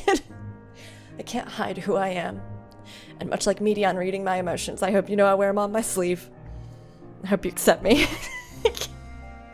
For all this hot mess that I am.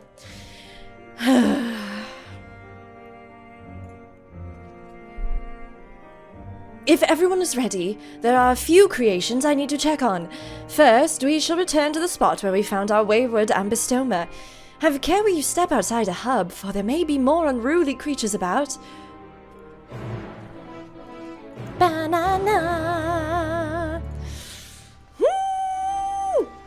I'm gonna do every single side quest in every single zone of this expansion, but particularly in this expansion. Oh, I already talked to her? Okay. We also still have not even been to see Vina. I wonder if I, go over there, if we can find her. I mean, I'm sure I have zero doubts that the story is going to take us to be in contact with her. It might be that she might not even appear on the map until then, but... Also, now I have all these wild theories about, This is so silly. This is so silly, but here we are. Now I have all these wild theories about the different extreme primal mounts, and if they were like creations of someone. They did away with the golden glowing massive mount that you get at the end, right? But how absolutely incredible would it be if they did something where it was like that glowing golden mount was a creature that Azem had made because of the sun? And the fact that this legendary creature that's just existed finds a home with you again. Come on! If they like retconned and they gave us a glowing golden, you know, nine-tailed fox, put that in, fix that, make the, I guess, golden mecha dragon, although I honestly wish that it was just a regular dragon because you all know me and how I feel about dragons. Can you imagine? If we had a dragon mount that was like an Eastern-inspired dragon, or gosh, even like one of the, you know, kind of like slinky, like the great worms are. And it was gold. I would never ride anything else in this whole game for the rest of my life. Mecha Dragon's fine, some people love it, but it just didn't do it for me. I want real dragon, I want flesh and blood and magic dragon, you know? But I'm gonna headcanon that now, that the golden glowing ones are all Azem creations, and us collecting them is just us bringing them home. Ah yes, the Eanthine Petaluda. One of the new species of the ever-popular butterfly. Oh, you're still bothered about your robe? Don't be. Oh, I see, the creation of it. I gotcha. The few specimens we repurposed won't be missed. All vim and vigor now. When we were discussing his nomination, he was melancholy incarnate. So beautiful, Petaluda. I hope they make it into the world. This here is a new species of Petaluda we recently set loose.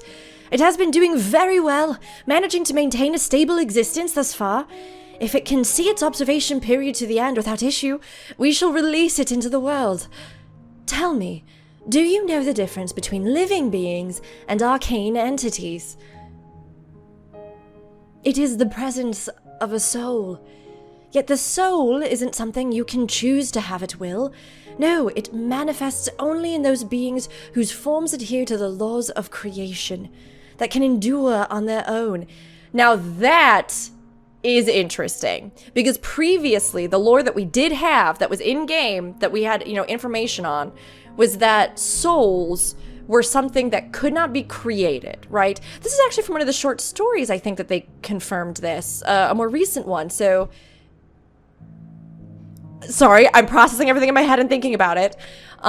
They mentioned that, you know, all these different things, arcane constructs, right, could be made, but that they themselves didn't have a soul and there was no way to create a soul, even as far as I believe the ancients knew. Although there was a breakthrough in that regard when it came to the creation of Phoenix, which had a soul in it, and was like one of the first of its kind that did, which was actually subdued and put to rest at the time because it was like going like mad with grief, essentially, by Emet-Selch, who took on a primal form, essentially the Hades form that we see. He was one of the very few that had enough ether and power and control to do it. Again, rest in peace, Sail, you were beyond your time. Was able to control it and able to quell Phoenix's rampage, essentially. So this is massive lore that we're getting here, even if it seems like it's just this tiny little thing they put in here. So it manifests in beings whose form adheres to the law of creation, and then it has a chance of appearing, I'm guessing, that can endure on their own, as opposed to just fantastical magical things that are purely constructed by ether. So again, I think the forms, template, logic, structure, design that would adhere to laws of nature. Beings that do not fulfill this requirement, such as those spontaneously born of magic or natural phenomenon, do not have souls. No matter how much it might resemble flora or fauna, if it lacks a soul, then it is considered an arcane entity. So you see, it is not for mankind to decide what is living. That domain lies beyond our manipulation, and it is hubris to assume otherwise. But come, let us head to the nearby beacon. I've received a report that arcane entities have gathered there.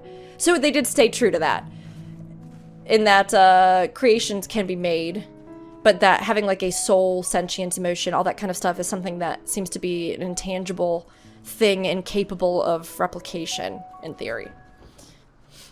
No, don't attack me. I don't have half my gear on for immersion right now. I can't deal with you. Okay. There's not... Alright. I want to go see this... I want to see Morning Dew. I want to go see this area. So we gonna take a quick little peek-see.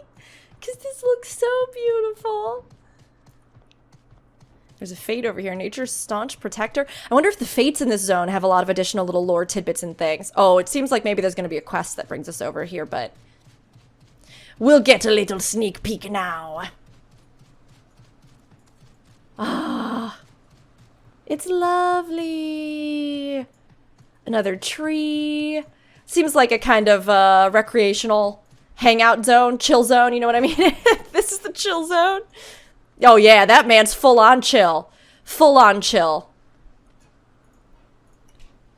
Losing myself in thought or a fascinating tome is how I set my mind to write. How do you revive your flagging spirits? Shh. Step softly, will you? You will wake them. I'm having a lot of feelings about everybody. Sappho? Girl, you here? I'm sorry. Sappho needs to be surrounded by like 5 women and they clearly need to all be together. I rest but do not sleep. When you are far away, softer, a dream island, than our children find in Leith.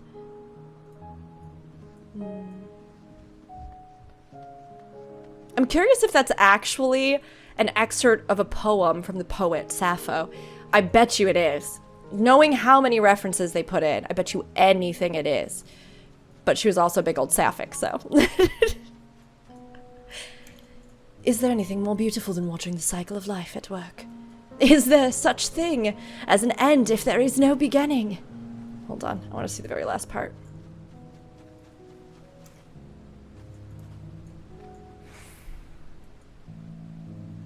Makes one think. See how the ether of Lethe? I'm trying to remember if that's how it's pronounced. See how the ether of Lethe returns to the stars. It rains down from above. Naught is wasted.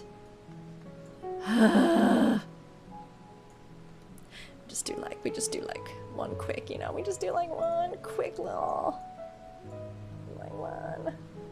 I can G-pose, I can make it even better, but I won't. Until later, and then I'll be back. But yeah, Sappho was a poet, and I believe that's also where the term sapphic comes from. I think there was actually a historical isle of Sapphos? I'm trying to remember. I'm gonna have to do some research. And it's actually in Assassin's Creed Odyssey, which delighted me. And I know the real endgame there was that you're supposed to actually do all the story and quests and stuff, but my real goal when I was playing it was to make it to the Isle of Sapphos. That's really what I was hoping for. And I'm gonna have to do a little more research and get everything straight, because I don't actually have a bunch of it in front of me, but I should definitely now do a whole video on that one NPC. We going up here? Yeah! Hey, sprites! Oh, I'm so curious about sprites. Here's the thing. So, we know that elementals, like elemental sprites, are different than the elementals in the Shroud. But I am still convinced at this point that the elementals in the Shroud were creations from the ancients and know something about it. Like, I am convinced. And maybe I'm wrong. It's very possible and very likely. They've already thrown a wrench into several of my theories. Other ones been very good and very well supported, but... Ah, yes. Lightning Pneuma, just as the report said. Although we call this structure a beacon due to its form, it's in fact a magical device. By manipulating the balance of elements, it keeps the Isle airborne and maintains the climate thereupon. In the course of its operation, it often sees an internal shift towards a given element. Right now, that element is lightning, which draws the Pneuma here to replenish their ether. It appears Meteion is busy. Would you care to assist me in her stead and feed the Numa? By using this lightning converger, you can harness ambient lightning and focus it into a ball. A veritable feast for our dazzling friends. Go on, give it a try. Interesting. You're interesting too. Tell me, how did you find the ambistoma? A fascinating creation, much like yourself, little one. Renowned as Hermes is for his flying life forms, 'tis a rare privilege to be able to see one of his works in progress. We are meant to be observing Hermes, but instead we're stuck with Meteion. Well, I suppose she herself serves as proof of his prowess as a researcher and creator both. Let me feed these little tiny babies. Here you go, have some, chomp on it. Oh, I gotta like drop it on the ground kind of style. I see. You hungry? Go for it. Have some.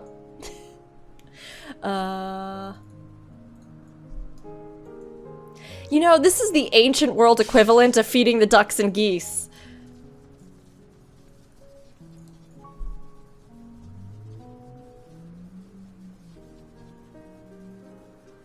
Perfectly done, Valka. Look.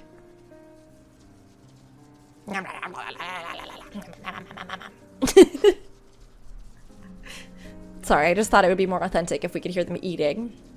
See how they gather to feed, how they express themselves through their actions despite their lack of words.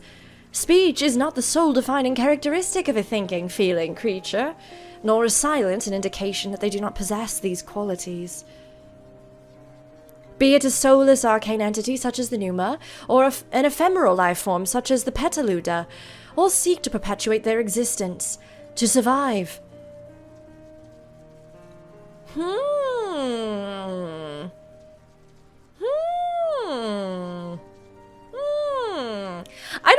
This is tough because I get that what they're saying is like a physical, living, breathing, soul-possessing being, right? Versus like an arcane construct, but it does feel a little bit rough to be like, is Meteion a real person? So I think I'm gonna go for this one. Is Meteion an arcane being? A good question. I can answer it from a theoretical standpoint, but it ultimately falls to the Bureau of the Architect to pass judgment. Those with exceptional vision, such as Hythodius, may be able to ascertain her true nature. Oh, dang it. But to me, something. I got too excited and I clicked too fast. It's been this whole zone. I'm just too excited to do every single quest. I'm blasted through. I gotta slow down. Oh, you've finished already? I'm sorry. I was in the way. Not to worry, my dear. They missed nothing of note, and we still have plenty of work for them to observe. Next, we will head east to the Morning Dew. I need to speak with some observers there.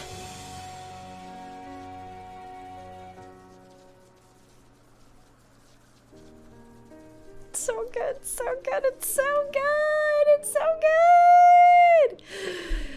Ah.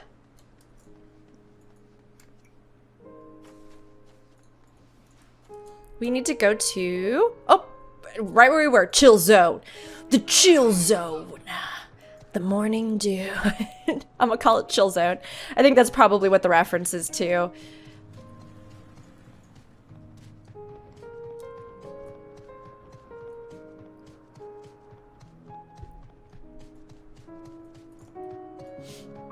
Oh, did I miss it? I did. Oh, no. I was just wandering towards that vast, beautiful sky. Just drawn to it. Just invested in it as a possibility of a place I could go. Just fly off into the sunset. Nobody has to be the wiser. Just explore the world of the ancients and never come back. I've got a good enough form. I'll mooch off of people and get them to keep giving me ether. I'll go find my past self and convince them of the things in the future they need to know about. It's adorable, but beware, it sneeze. Hermes went flying once. Was there a guiding theme or any method to the madness that is this random assortment of features? Its butt crack is my favorite part. Ah, this fellow has been the talk of the Bureau. The combination of a carefree aspect and endless rows of fangs is strangely charming. That it is cute. It is so good. The Goobos were one of the very first creatures that I was just completely enamored of when I started playing this game. Amazing, is it not? The Ampelos, one of our newest subjects. They were right outside. They were like, I don't I'm trying to remember where I first saw one. I saw one somewhere along the line, and I was so delighted by them because they reminded me so much of like a Miyazaki-esque creature. That kind of, again, playfulness, seriousness, that strange, I don't know, woodland creature, this bizarre like spirit that has, you know, it feels almost like that has, you know, growths on it, and kind of like the sloth has moss and plants that grow on it. It's very delightful.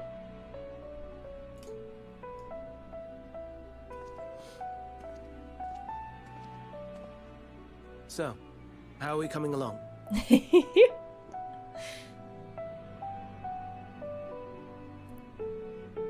Look at all these critters!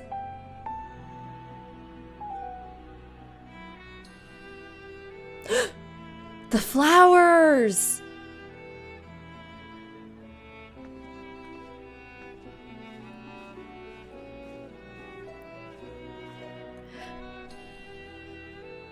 Was Meteion, like, made from them or after studying them? It's just totally unrelated? This is Elpis. Those flowers. Elpis. Or maybe they were Like named me. such? Like me. Mm.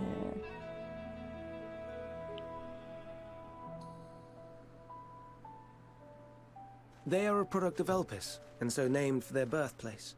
A product. Did they make Happy them? accident, born of the hands of a former researcher who loved beautiful blossoms. Indeed. Unique for how they change color, to reflect the emotional state of those nearby. Though be it here or elsewhere, they are seldom seen in any hue save purest white.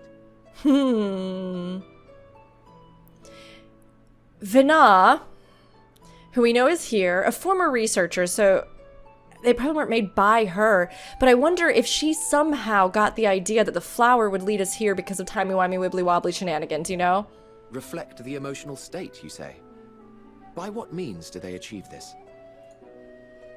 In creation, there exists an energy wholly apart from ether, one driven by emotions. In like manner to how we manipulate ether, this flower is subject to the influence of said energy.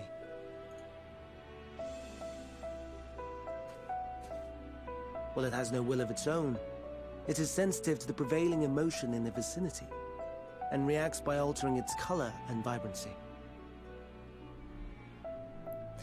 It doesn't, okay, adding some other new element into our understanding of the world at the last hour does have a chance of feeling very much like, but I actually kind of love it because I do feel like it's being used so purposefully as a way to illustrate not only the culmination of this story, the emotions of this story, right? And what I think they want to communicate with the message of this expansion in particular, but also because it does feel like it fits within the otherwise structure of the world, as well as many of the different like references to historical thoughts, philosophies, ideas, religious ideas of different perceptions of the soul and beings and things like that. So to me, it doesn't feel wildly out of left field. To some people it might, but to me, it feels like a natural extension of a lot of those different philosophies and beliefs that have some component that, again, is separate or different from the other components of the soul or the body or the... So I like that they put it in because I do think it actually enhances a lot of things in this story, even though, of course, none of us could have seen it coming that they were going to do this specifically. Yes, we get it. It is one of the unseen energies defined by Harnish alchemical theory. Though a gross oversimplification, Yes, thank you for the flashback. I remember. Oh, trust me, I remember. It's etched into my thoughts and my memories like no tomorrow. Akasha. Though I'm not familiar with the term, your description suggests it is the self-same energy. Dynamis, we call it. Dynamis. And those entities like the Elpis flower that have the ability to interact with this energy, converting emotions into tangible phenomena, are entelekis. That's me! That's me! An enteleki! I really don't want this good little bird baby to end up being the source of all terrible evilness on the whole planet. In the final days and the fall of this whole... I really don't want that. Oh. One possessed of free will, so... Wait. A form of energy other than ether? Dynamis? So, I mean, I would assume that that little bird babby has a soul of some kind, right? I've never heard of such a thing. Or a collective soul of all beings? Hardly surprising. That it can, like, Dynamis tap cannot be into? seen, much less felt. I mean, we feel emotions. And though its existence has long been theorized, we had no proof until the flower's serendipitous creation. What's more, Dynamis is far weaker than ether. Under normal circumstances, its effects are drowned out by the latter. On account of which, beings comprised of and reliant upon the ether, like you and I, are unable to make practical use of Dynamis. But a creation like... 'Tis a truly esoteric thing. But a creation known like to but select few Meteor would. scholars. Intriguing. Then, given the Meteion. limitations you described, why create Meteion? To make use of it?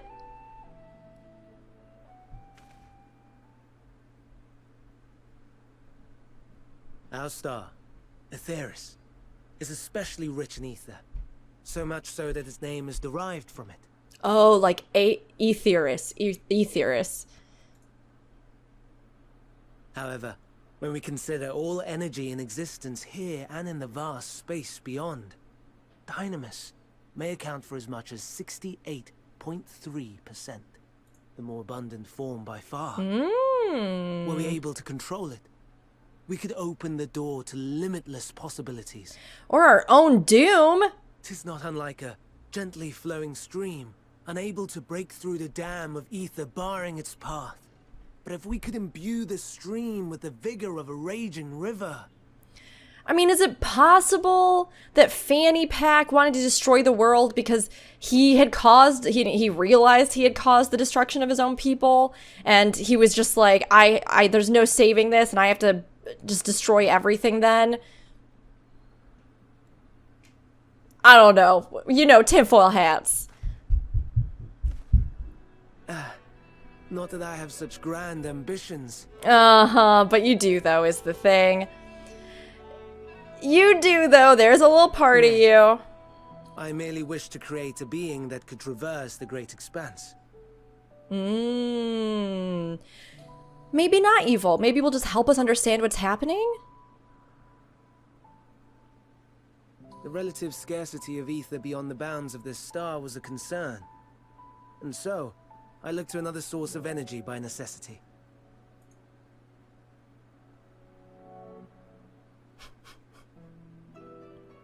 That being Dynamis.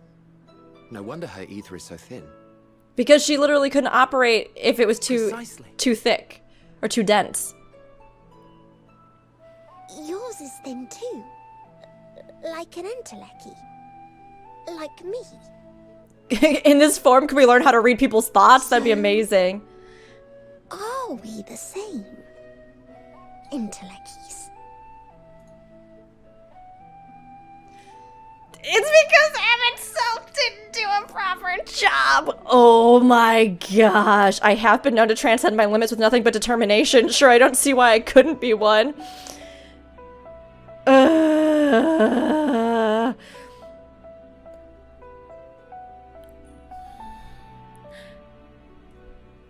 this does bring up a very, very interesting thought, which is that the echo we have assumed, right, to be something that would be the product of a more complete soul.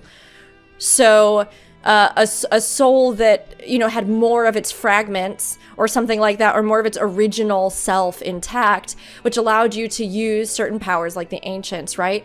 But is it possible that because the souls were split and their ether was made so much more thin, we've been assuming this whole time, like the ancients and Emet-Selch say, that we are weaker and worse for it.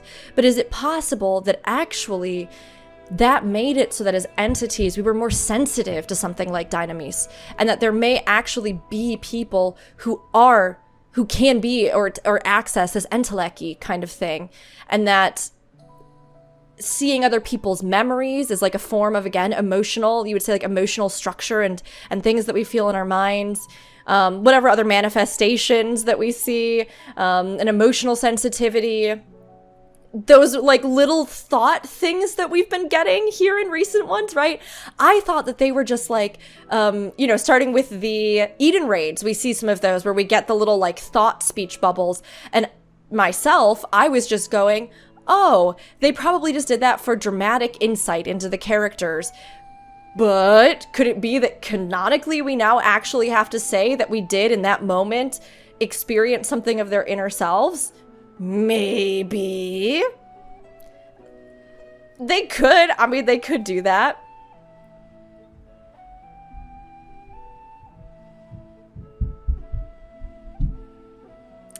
I'm really torn on this. Because I really, really, really want to sass Emet-Selch with all of my heart and my soul and my entire being. But I also very much want to give this good little bird baby someone else to connect with. You know what I mean?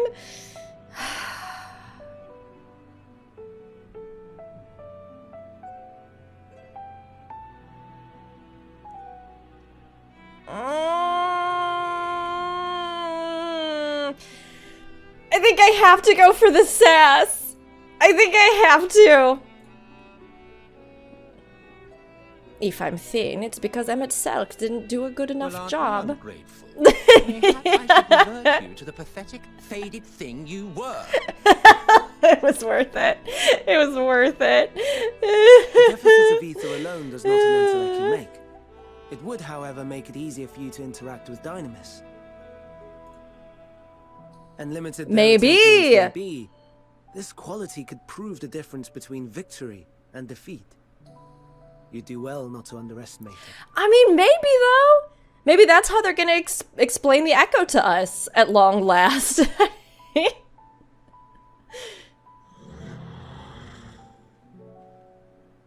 Oh dear. I've forgotten about the poor fella. You must excuse me a moment while I go and verify a few more things. Okay, go on.